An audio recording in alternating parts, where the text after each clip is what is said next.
Today we're looking at a pair of the most infamous dreadnoughts of 8th edition and talking about how they're shaping up in the light of their new rules in the Imperial Armour Compendium.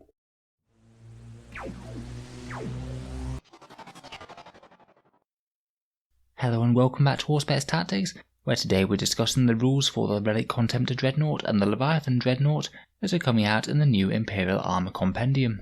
These two have been a terror on the tournament scene for quite some time now, and as was to be expected, they have been hit fairly hard with the nerf bat. Still though, with gaining Duty Eternal as a core rule, and a slightly cheaper price tag, let's take a look at how they're going to be faring in 9th.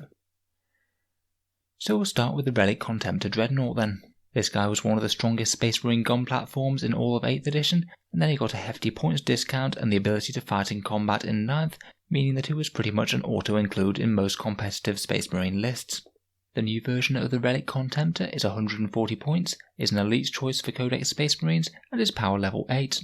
Previously, with the Relic rule, you had to include another elite's choice to include one of these in your army, but now that has been swapped out for a rule called Martial Legacy, where it means that you must just pay one extra command point per datasheet with this rule that you have in your army. It does mean that in addition to the points cost, you've got to weigh up the opportunity cost of this command point.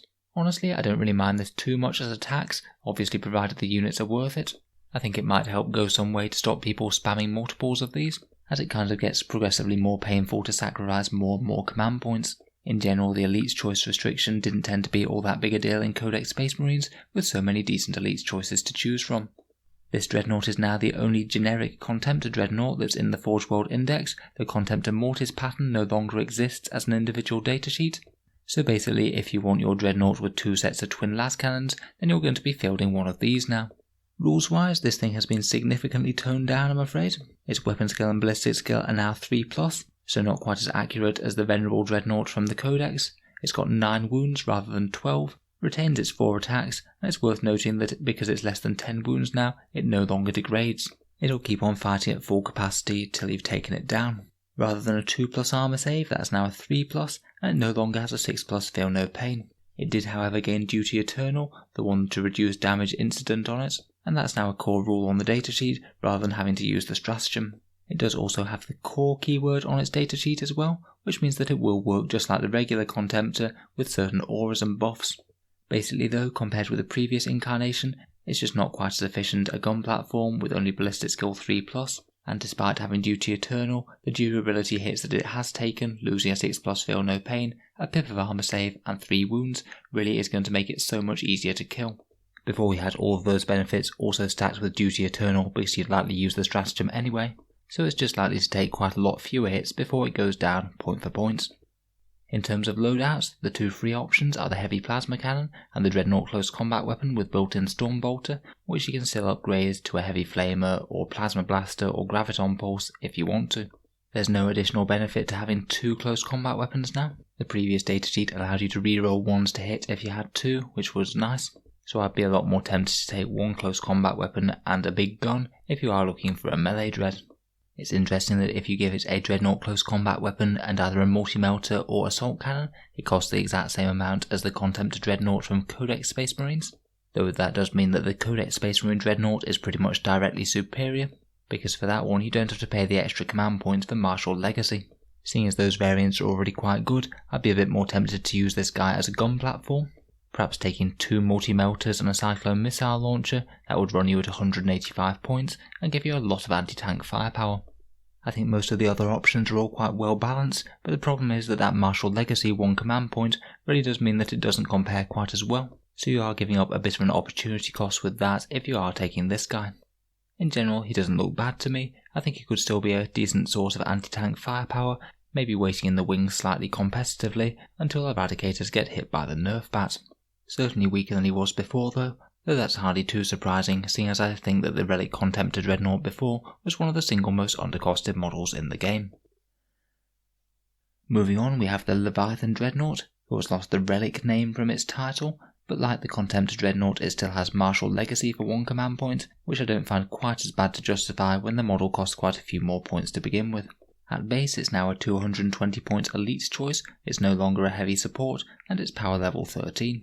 Again, Games Workshop has decided to make this one significantly easier to kill, and doesn't hit just as well as a Space Marine Captain anymore. It's only weapon skill and ballistic skill 3+, and it's toughness 7 rather than toughness 8, with its invul save dropping from a 4+ to a 5+. It still retains its 14 wounds and a 2+ armor save, and it keeps its 4 attacks regardless of whether or not you swap out the arms now.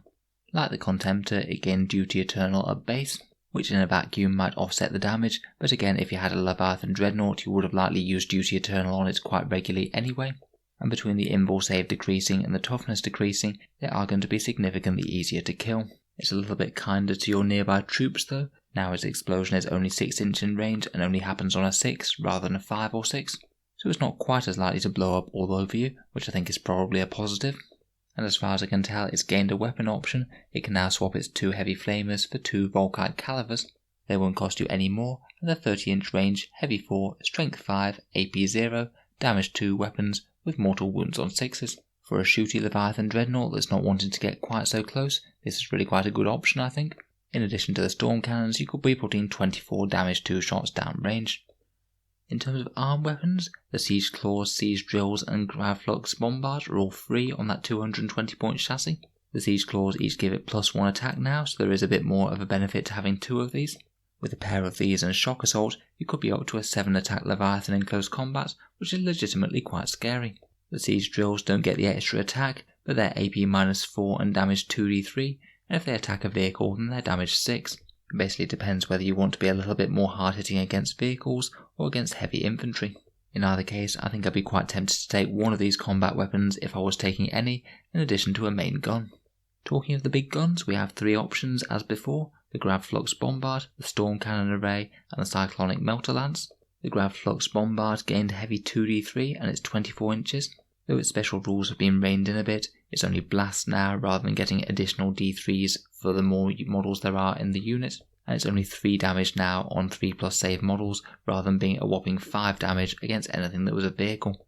I think it still remains a very decent general purpose weapon. The tried and tested Storm Cannon Arrays have been changed a bit. They'll cost you 10 points above the base chassis, so 240 points for a Leviathan with 2 Storm Cannons. They're now essentially a whole bunch of auto cannons strapped together, heavy 8, 36 inch range, strength 7, AP -1 and damage 2. Going up in range is really quite a big deal, but losing a couple of shots and a pip of AP means they're just not quite as general purpose weapons as they were before. Against a standard toughness 7 vehicle, previous edition storm cannons would do almost double the damage compared with these ones, mainly due to the ballistic skill and the AP. This version of the Leviathan is cheaper, but it's not quite as points efficient. Finally, the Cyclonic Melter Lance is +20 points, so it would cost you 260 points to have 2 of these. This one's really quite short ranged, only 18 inches, is now heavy D6, strength 9, AP -4 and damage D6, and it also has the melter rule for if you're within half range to get an extra +2.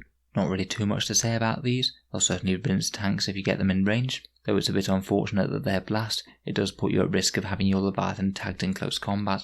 Finally, I still think that the Hunter-Killer missiles are pretty decent value. They're only 5 points each now and they're strength 10, so I'd still typically pick up 3 of them if I was running a Leviathan Dreadnought.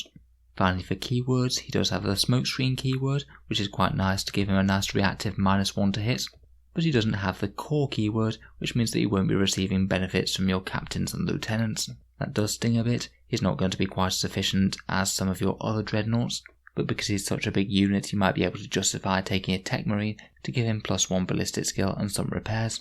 Overall, I think that the Leviathan is still interesting from a competitive point of view. Its role has changed somewhat. It isn't really quite as much the immovable object that just deletes things within 24 inches, but it's less of an investment. The storm cannons aren't hampered by their 24 inch range, and you can supplement them with those 2 Volkite calivers to be putting out quite a lot of damage to shooting. For a more mixed role dread, I think you might struggle to outcompete the Redemptor Dreadnought at the moment. It doesn't have the 5+ invul save, but between Gatling cannons and macroplasma accelerators, it's really quite an efficient gun platform, and also does happen to have the core keyword, which is a pretty useful one to have. So let me know what you think of the changes to these units. It's probably for the best that they have been brought back in line to some extent. As someone who owns and uses both of these, I suspect my Contemptor won't be seeing quite as much use as before, though I think I'm still going to try out the Leviathan with a few different loadouts. Let me know what you think down in the comments below. Feel free to subscribe to Auspex Tactics, where hopefully we'll be having a few more reviews of Forge World datasheets coming out over the next few weeks. or just check back later for other 40k related content. If you've enjoyed the video and you'd like to help support the channel, I'd just like to mention that I have a Patreon page which is down in the video description below. Making all of these videos does take quite a bit of time, and if you are enjoying regularly then any support is massively appreciated.